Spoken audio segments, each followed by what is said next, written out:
Le petit discours de Pierre Bourgault.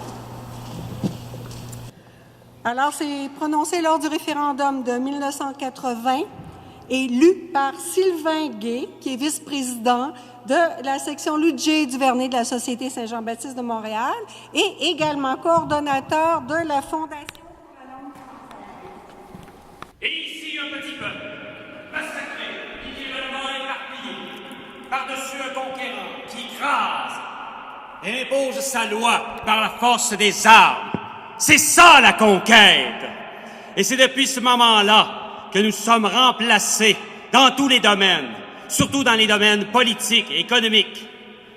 Et c'est pourquoi c'est important, parce que nous souffrons encore aujourd'hui de ce remplacement qui commence à la conquête. C'est ça, notre histoire. Et c'est à ce moment-là, au début du milieu du 19e siècle, où là, devenant une minorité, il nous faut perdre espoir dans ce grand Canada. Où là,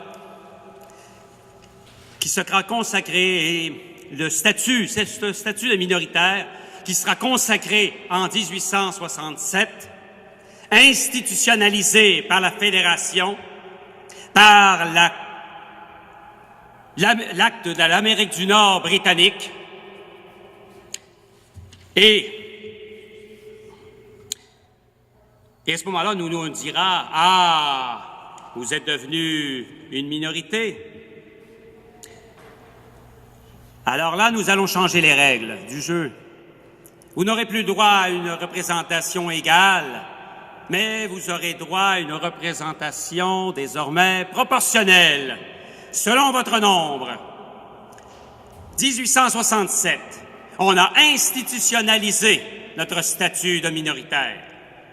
Et tout de suite après commencent les grandes batailles, les immenses batailles de la survivance, même pas de la vie, mais de la survie. Et tout de suite après, parce que le génocide, le grand génocide culturel, s'abat sur le peuple canadien français. Le racisme anglais va faire des ravages partout à travers le Canada.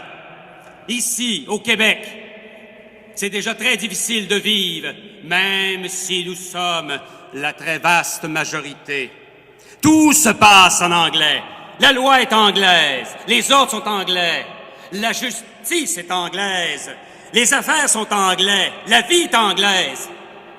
Et nous devons prendre notre courage à deux mains, simplement pour survivre. Et on peut imaginer ce que c'est en dehors du Québec, où les minorités françaises se font littéralement massacrer. 1871, on abolit le français au Nouveau-Brunswick.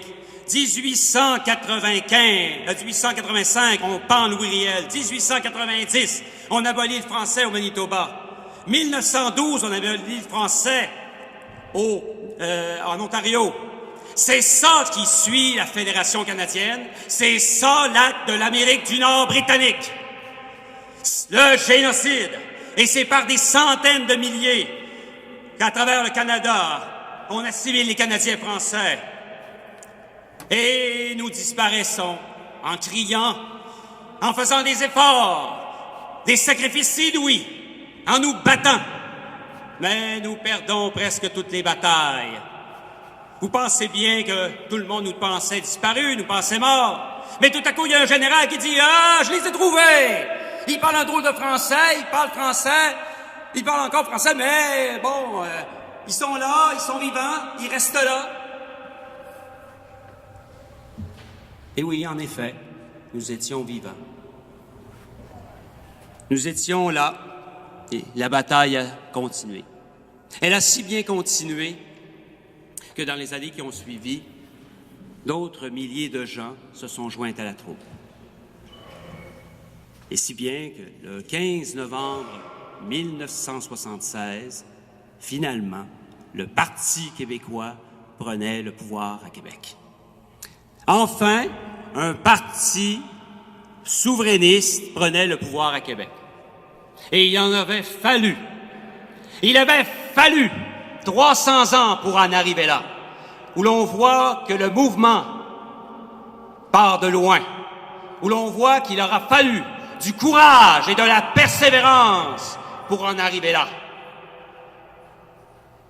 Et ce mouvement qui s'inscrit si profondément dans notre histoire et qui continue aujourd'hui. Imaginez-vous un instant si nous avions un oui à nous-mêmes, un oui à la liberté et à la vie. Merci.